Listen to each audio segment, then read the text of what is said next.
Just watch the mic on their heads, please. Watch your stick.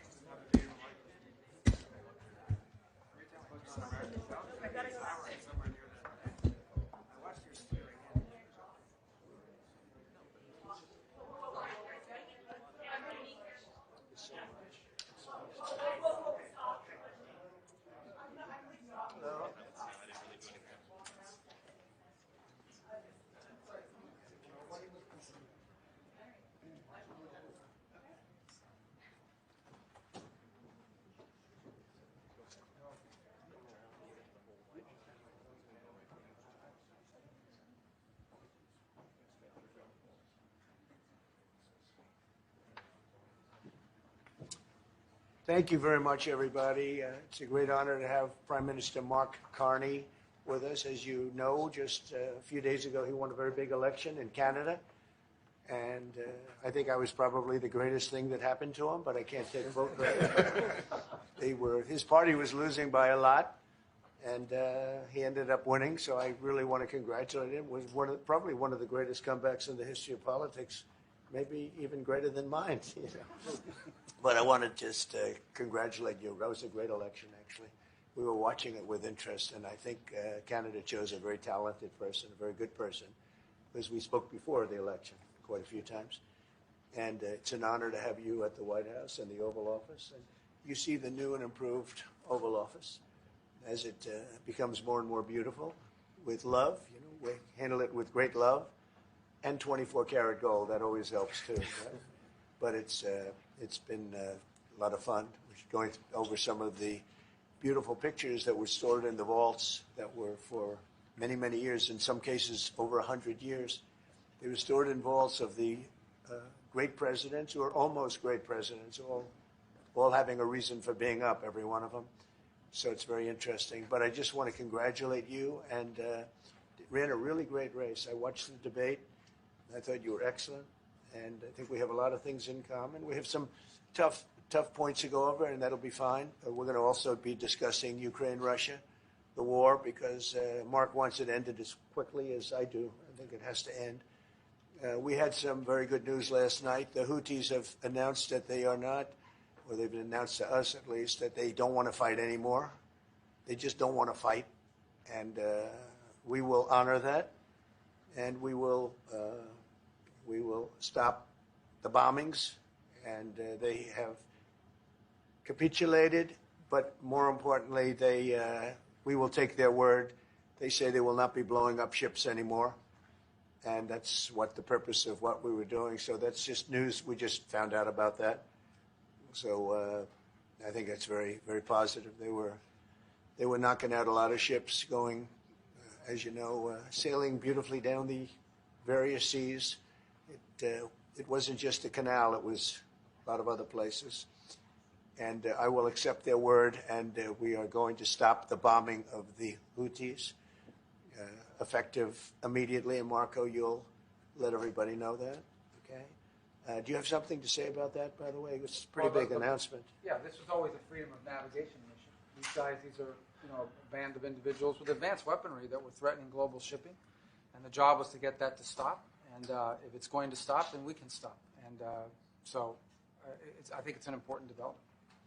And we'll have maybe before we're going to, as you know, the Middle East, Saudi Arabia. We're going to UAE and Qatar. And that'll be, I guess, Monday night. Some of you are coming with us. I think before then we're going to have a very, very big announcement to make, like as big as it gets. And I won't tell you on what, but it's going to, and it's very positive. I'd tell you if it was negative or positive. I can't keep that out. It is really, really positive. And that announcement will be made either Thursday or Friday or Monday before we leave. But it'll be one of the most important announcements that have been made in many years about a certain subject, very important subject. So you'll all be here. Mark, would you like to say a few words? Well, thank you, Mr. President. I'm on the edge of my seat, actually, for the big announcement. But thank you for your hospitality and above all, for your leadership. You're a transformational president, focus on the economy with a relentless focus on the American worker, securing your borders, ending the scourge of fentanyl, and other opioids, and securing the world. And I've been elected with my colleagues here, with the help of my colleagues here. I'm going to spread the credit to transform Canada with a similar focus on the economy, securing our borders, again on fentanyl. Much greater focus on defense and security, securing the Arctic and developing the Arctic. And the history of Canada and the U.S. is we're stronger when we work together, and there's many opportunities to work together. And I look forward to, addressing some of those issues that we have, but also finding those areas of mutual cooperation so we can move forward. That's great. Very nice. Thank you very much. It's a very nice statement. Mr. President, Anybody? Is USMCA dead? No, it was actually very effective, and it's still very effective, but people have to follow it. So, that's been a problem. People haven't followed it. But it was a transitional step a little bit, and as you know, it terminates fairly shortly. It gets renegotiated very shortly. But I thought it was a very positive step from NAFTA. NAFTA was the worst trade deal in the history of our country, probably in the history of the world. And this was a transitional deal, and we'll see what happens. We're going to be starting to possibly renegotiate that if it's even necessary. I don't know that it's necessary anymore, but it served a very good purpose. And the biggest purpose it served is we got rid of NAFTA. NAFTA was a very unfair deal for the United States. Very, very terrible deal. It should have never been made. It was made many years ago, but it should have never been made. Canada and the United States. Would you like to see your first trade deal be with Canada? I would love that. Look, I have a lot of respect for this man, and I watched him come up in a sense through the ranks when he wasn't given much of a chance, and he ran a really great campaign. He did a really great debate. I think that debate was very helpful. I was going to raise my hand. I don't know if that's good or bad. I shouldn't say that. That might hurt you. But no, he ran a really great election, I thought. And yeah, something could happen. Something could happen. Yeah, please. What's the top concession you want out of Canada? The top concession you want out of Canada? Concession? Yes. Friendship. But that's not a concession. No, we're going to be friends with Canada. Regardless of anything, we're going to be friends with Canada. Canada is a very special place to me. I know so many people that live in Canada. My parents had relatives that lived in Canada, my mother in particular. And I love Canada. I have a lot of respect for the Canadians. Wayne Gretzky, how good, the great one. You happen to have a very, very good hockey player right here on the Capitals, who I have a lot of respect. He is a big, tough cookie, too. He just broke the record. And he's a great guy, and we had the team here, and I got to know a lot of the players. But now Canada is a very special place. Yeah, please. Mr. President, Mr. Prime Minister, I'd like to get your response to this too. Mr. President, you have said that Canada should become the 51st state. Yeah. No. Well, I still believe that, but it takes two to tango, right? But no, I do. I believe it would be a massive tax cut for the Canadian citizens. You get free military, you get tremendous medical cares and other things. There would be a lot of advantages, but it would be a massive tax cut. And it's also a beautiful, as a real estate developer, I'm a real estate developer at heart. When you get rid of that artificially drawn line, somebody drew that line many years ago with like a ruler, just a straight line right across the top of the country. When you look at that beautiful formation when it's together, I'm a very artistic person, but when I looked at that beauty, I said that's the way it was meant to be. But I do feel it's much better for Canada. But we're not going to be discussing that unless somebody wants to discuss it. I think that there are tremendous benefits to the Canadian citizens, tremendously lower taxes, free military, which honestly we give you essentially anyway because we're protecting Canada if you ever had a problem. But I think it would really be a wonderful marriage because it's two places that get along very well. They like each other a lot. Well, if I may, as you know from real estate, there are some places that are never for sale. That's true. We're sitting in one right now. Buckingham Palace that you visited as well. That's true. And having met with the owners of Canada over the course of the campaign last several months, it's not for sale, won't be for sale ever. But the opportunity is in the partnership and what we can build together. We have done that in the past. And part of that, as the President just said, is with respect to our own security.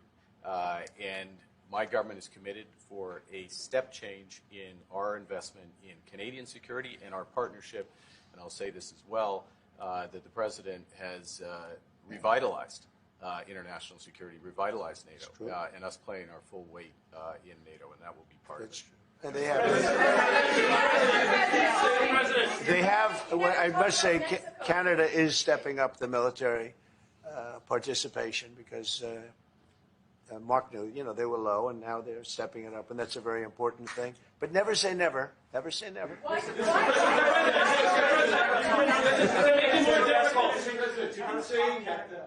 would it take to get the tariffs off of Canada? Well, we'll be talking about different things. Like, we want to protect our automobile business, and so does Mark.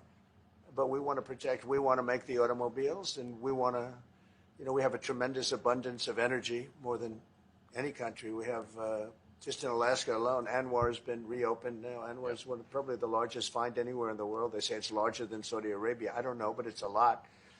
But we have tremendous amounts of energy. Other countries don't. We're both lucky in that way. They have energy. We have energy. We have more than we can ever use and more than we could ever sell, actually, and you have the same thing. So we're two countries that are very lucky. If you look at China, they don't have that. It's a big disadvantage. Other countries, most countries don't have. Most countries don't have that. So Canada and us, we have a lot of advantages over other places. Mr. President, when you consider what Mr. Carney just said, that Canada is not for sale, does this make the discussion a little more difficult to start on? No, not at all. No, not at all. No, time will tell. It's only time. But I say never. I've had many, many things that were not doable, and they ended up being doable, and only doable in a very friendly way. But if it's to everybody's benefit, Canada loves us, and we love Canada. That's, I think, the number one thing that's important. But we'll see. I mean, over time, we'll see what happens. China. China. I was hoping you can clarify something. Earlier this morning in Capitol Hill, Secretary Besson said that there hadn't been no negotiations yet with China. You have said something different. They want to meet, and they're doing no business right now. And those ships are turning around in the Pacific Ocean. Big turn. Those are big ships. Those ships take about 10 miles to turn.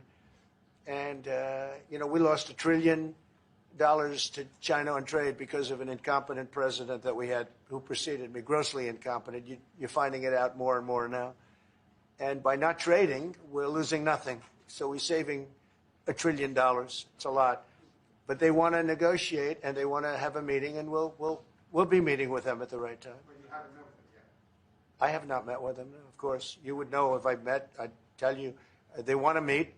But, we are right now, look, they're suffering greatly. Their economy is suffering greatly because they're not doing trade with the U.S. And they made most of their money off the U.S. Don't kid yourself. They don't make the money off other countries like this. And we had a trade imbalance. We had a deficit, or they had a surplus, another way of saying it, of more than $1 trillion. Think of it, more than $1 trillion. And because of 145%, that's the only reason, but because of they have now 145% tariff, there's no trading. You can't trade with 145%. We are, therefore, making, in a certain way, I guess, $1.1 trillion. In other words, we're not losing $1.1 trillion. Our deficit is much better. When I started, I say we were losing billions of dollars a day on trade. That's rapidly turning around. We looked at numbers this morning. So we were losing, the United States during Biden was losing more than, I won't even give you numbers because they're so embarrassing, but billions of dollars a day on trade. Those numbers are rapidly turning between the tariffs. Don't forget, we're now getting 25% on cars, 25% on aluminum, 25% on steel, and maybe more importantly, massive numbers of companies are moving into the United States. Honda, we have tremendous, the car companies are moving in at levels we've never seen before. The biggest investment ever made in the United States is being made right now. Trillions of dollars. I would say we could be at $9 trillion. You could go back to other presidents. They haven't had $1 trillion for their entire term. Look at Biden. He had bad numbers. People were leaving. They weren't coming in. They were leaving with Biden, and he didn't know the difference. The only thing he knew is people coming in. You know who they were? Illegal immigrants, okay, from prisons, from mental institutions, from all sorts of places that weren't good, from gangs, from Venezuela. They were coming in and they were criminals and murderers. 11,888 people that murdered, and at least half of them murdered more than one person. This is what Biden led into our country. I'm bringing in big companies. We have Apple is investing $500 billion. We have Jensen, as you know, is going to be 500 biggest chip maker, or chip thinker, I call him. He's really a thinker more than a maker. But we also have the maker, Mr. Wei. I get to know them all in the last, it was a cram course. But they're all moving into America because of the tariffs. And I don't think people have appreciated it. Some people do. Some of the smart people do. So we have more money coming in. It's really an amazing thing. We have more money being invested in the United States now than at any time ever before in our history, and it's not even close. And I think the real number could be 9 or 10 trillion. We don't know everybody that's doing it. We have many. I just heard about a plant that's being built right now, a very, very top-of-the-line company, and they didn't come to the White House. They're just doing it because they're making it because if they build here, there are no tariffs. And this is the big market. This is the market. That sets us apart from it. This is the market where everyone wants to be. Now, if I didn't come here and do this, all of a sudden we wouldn't be the market where everyone wants to be. So we're able to do it in time. But we're going to have a great announcement. And I'm not necessarily saying it's on trade.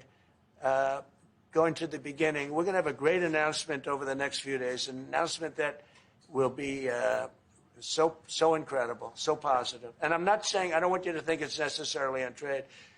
Just to finish, we also have a situation, because everyone says, when are you going to sign deals? We don't have to sign deals. We could sign 25 deals right now, Howard, if we wanted.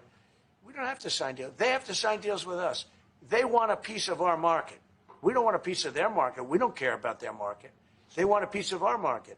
So we can just sit down, and I'll do this at some point over the next 2 weeks, and I'll sit with Howard and Scott and with our great vice president, who has done a really good job. We have some good news to report on a lot of fronts. But JD will be there, and Marco, and we're going to sit down, and we're going to put very fair numbers down, and we're going to say, here's what this country, what we want, and congratulations, we have a deal. And they'll either say, great, and they'll start shopping, or they'll say, not good, we're not going to do it. I said, that's okay, you don't have to shop. Now, we may think, well, they have a right, that maybe we were a little bit wrong, so we'll adjust it. And then you people will say, oh, it's so chaotic. No, we're flexible. But we'll sit down, and we'll, at some point, in some cases, we'll sign some deals. It's much less important than what I'm talking about. For the most part, we're just going to put down a number and say, this is what you're going to pay to shop. And it's going to be a very fair number. It'll be a low number. We're not looking to hurt countries. We want to help countries. We want to be friendly with countries. But you keep writing about deals. When are we going to sign? When? It's very simple. We're going to say, in some cases, we want you to open up your country. In some cases, we want you to drop your tariffs. I mean, India, as an example, has one of the highest tariffs in the world. We're not going to put up with that. And they've agreed already to drop it. They'll drop it to nothing. They've already agreed. They would have never done that for anybody else but me. So we're going to put down some numbers, and we're going to say our country is open for business. And they're going to come in, and they're going to pay for the privilege of being able to shop in the United States of America. It's very simple. It's very simple. So I wish they'd keep, stop asking, how many deals are you signing this week? Because one day we'll come and we'll give you 100 deals. And they don't have to sign. All they have to do is say, oh, we'll start sending our ships right now to pick up whatever we want or to bring whatever we want. It's very, very simple. And I think my people haven't made it clear. We will sign some deals, but much bigger than that is we're going to put down the price that people are going to have to pay to shop in the United States. Think of us as a super luxury store, a store that has the goods. You're going to come and you're going to pay a price, and we're going to give you a very good price. We're going to make very good deals, and in some cases we'll adjust. But that's where it is. And we've been ripped off by everybody for 50 years, and we're just not going to do that anymore. We can't do that. And we can't let any country do that to us. We're just not going to do it anymore. On the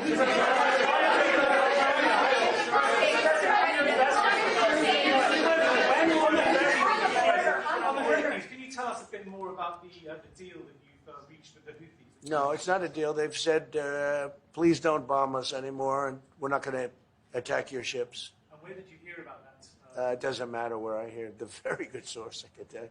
Very, very good source. Would you say, Marco? I would say pretty good, right, JD? A very good source.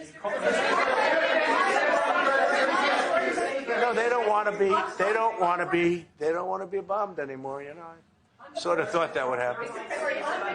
No, behind you, please. Clarifying something you said on USMCA, is the U.S. prepared to walk away from that pact? From what pact? USMCA. No. It's fine. It's there. It's good. We use it for certain things. It's there. We have the USMCA is a good deal for everybody.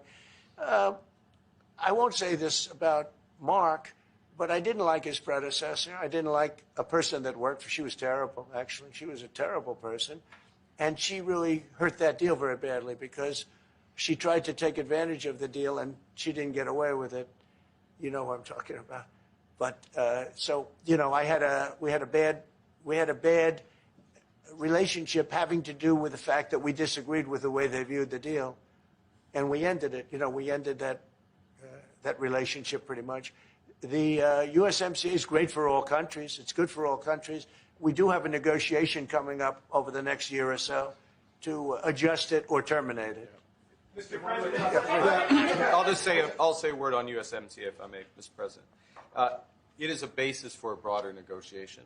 Some things about it are going to have to change. And part of the way you've conducted these tariffs has taken advantage of existing aspects of USMCA. So it's going to have to change. There's other elements that are come, and that's part of what we're going to discuss. Right. During the campaign, Prime Minister Carney talked about the American vitriol. How do you react if Canada decided not to shop in the American store as much as before and decided to partner with other countries? Well, we don't do much business with Canada from our standpoint. They do a lot of business with us.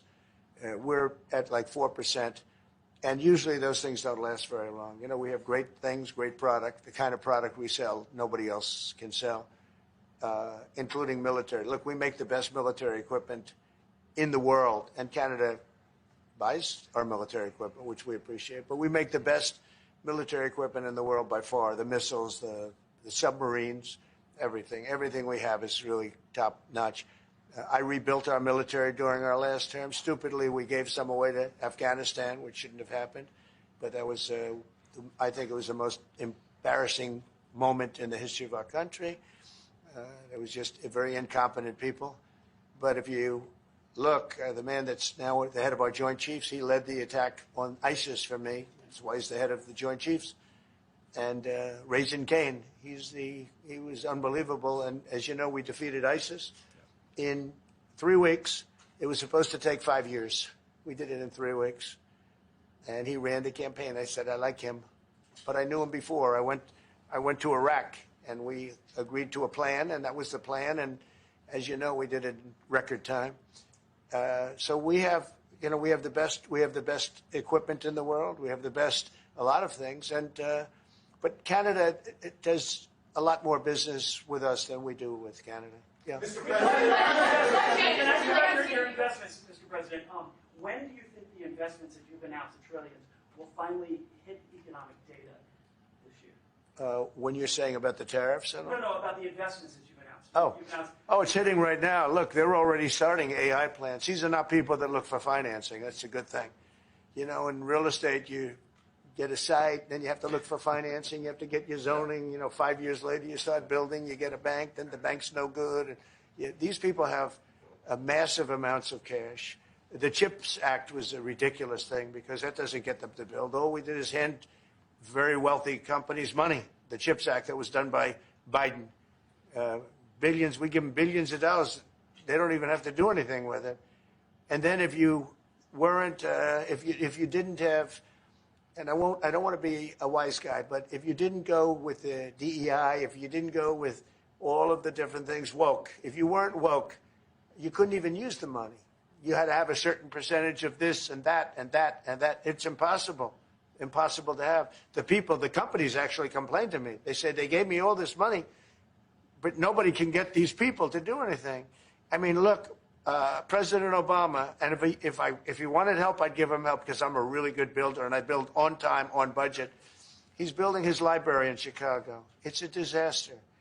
And he said something to the effect, I only want DEI, I only want woke. He wants woke people to build it. Well, he got woke people, and they have massive cost overruns. The job is stopped.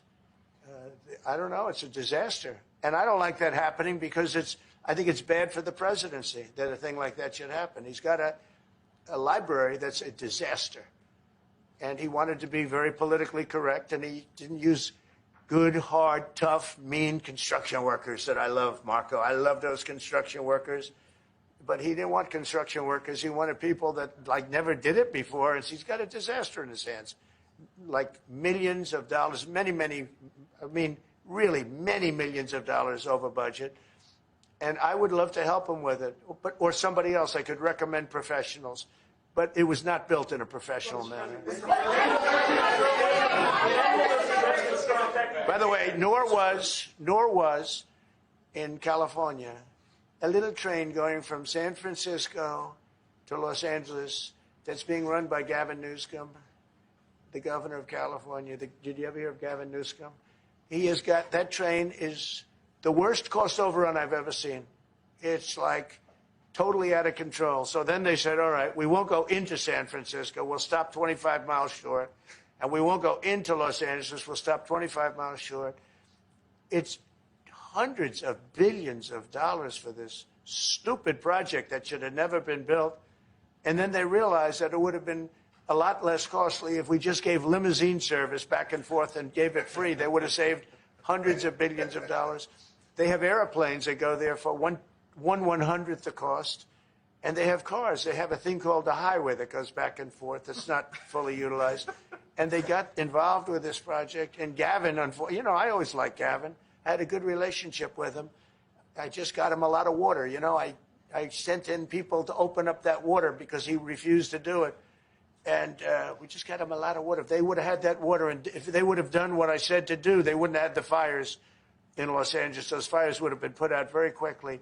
But if you think about it, and you got to take a look at this project, it's the worst cost overrun I've ever seen. I've watched a lot of stupid people build a lot of stupid things, but that's the worst cost overrun I've ever seen, what's happening between San Francisco and Los Angeles. And you ought to ask about that because this government is not going to pay. I told our very great new Secretary of Transportation, he's doing a good job, Sean Duffy, I said, we're not going to pay for that thing. It's out of control. This is something that you don't have things like this. It's not even conceivable. Like 30 times over budget, 30 times. It's the craziest thing and now it's hundreds of, it was supposed to be a simple train. And I think the media should take a look at it. And I'd love him to run for president on the other side. I'd love to see that. But I don't think he's going to be running because that one project alone, well, that and the fires and a lot of other things, pretty much put him out of the race. Mr. President, what changes would you like to see to the USMCA? Or what changes would you like to make? We're going to work on some subtle changes, maybe. I don't even know if we're going to be dealing with USMCA. We're dealing more with concepts right now. Look, right now, we're doing trade. We have trade. They're paying a tariff on cars and steel and aluminum. And I think we have a baseline of 10% or something like that for the tariffs. But we're getting along very well. Right now, going no further, but we have an agreement. We did something with even parts. You want to discuss that, Howard, with respect to Canada, which helps Canada out? Sure. So we've we've made an arrangement with the car companies that 15% of their USMCA parts are included, and then 15% of foreign parts from the manufactured suggested retail price are not tariffed to help domestic manufacturing really thrive. So it gave them a chance to be able to build their car parts factories if they're going to. A lot of these companies already have factories, and what they have to do is just fill them out. But they're able to build them in the United States, so we gave them a pretty substantial period of time. I think. Just to clarify, Mr. President, is there anything the Prime Minister can say to you today to change your mind on tariffing Canada? Tariffing cars? Tariffing Canada. Is there anything he could say to you in the course of your meetings with him today that would get you to lift tariffs on Canada? No. Why not? Just the way it is. What's the first state? Yeah. If Canadians don't want it, would you respect that? Sure, I would. But this is not necessarily a one-day deal. This is over a period of time they have to make that decision. Yes, go ahead. Yeah, if I may. If respectfully, Canadians' view on this is not going to change on the 51st state. Secondly, we are the largest client of the United States in the totality of all the goods. So we are the largest client of the United States. We have a tremendous auto sector between the two of us, and the changes that made have been helpful. 50% of a car that comes from Canada is American. That's not like anywhere else in the world. And to your question about is there one thing? No, this is a bigger discussion. There are much bigger forces involved, and this will take some time and some discussions, and that's why we're here, to have those discussions, and that is represented by who's sitting around the table. See, the conflict is, and this is very friendly. We're not. This is not going to be like we had another little blow up with somebody else. That was a much different. This is a very friendly conversation, but we want to make our own cars. We don't really want cars from Canada, and we put tariffs on cars from Canada, and at a certain point, it won't make economic sense for Canada to build those cars. And we don't want steel from Canada because we're making our own steel, and we're having massive steel plants being built right now as we speak. We really don't want Canadian steel, and we don't want Canadian aluminum and various other things because we want to be able to do it ourselves. And we, because of past thinking of people, we have a tremendous deficit with Canada. In other words, they have a surplus with us. And there's no reason for us to be subsidizing Canada. Canada's a place that will have to be able to take care of itself economically. I assume they can. I will tell you that Trudeau, when I spoke to him, I used to call him Governor Trudeau. I think that probably didn't help his election. But when I spoke to him, I said, so why are we taking your cars? Why are we taking we want to make them ourselves. I mean, I said, and if the price of your cars went up, or if we put a tariff on your cars of 25%, what would that mean to you? He said that would mean the end of Canada. He actually said that to me. And I said, that's a strange answer, but I understand his answer. But no, I mean, it's hard to justify subsidizing Canada to the tune of maybe $200 billion a year. We protect Canada militarily, and we always will. We're going to, that's not a money thing. But we always will. But, it's not fair. But why are we subsidizing Canada $200 billion a year, or whatever the number might be? It's a very substantial number. And it's hard for the American taxpayer to say, gee whiz, we love doing that. Thank you very much. We're going to have a very substantial vote. Thank you. Thank you very much.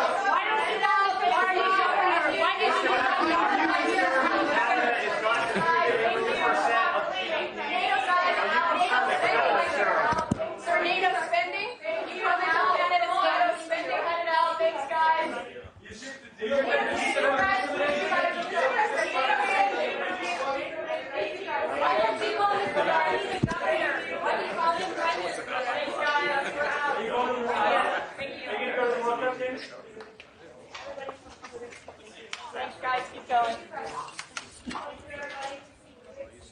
I'm just waiting for my pen. Thank you. Sorry. Thank you.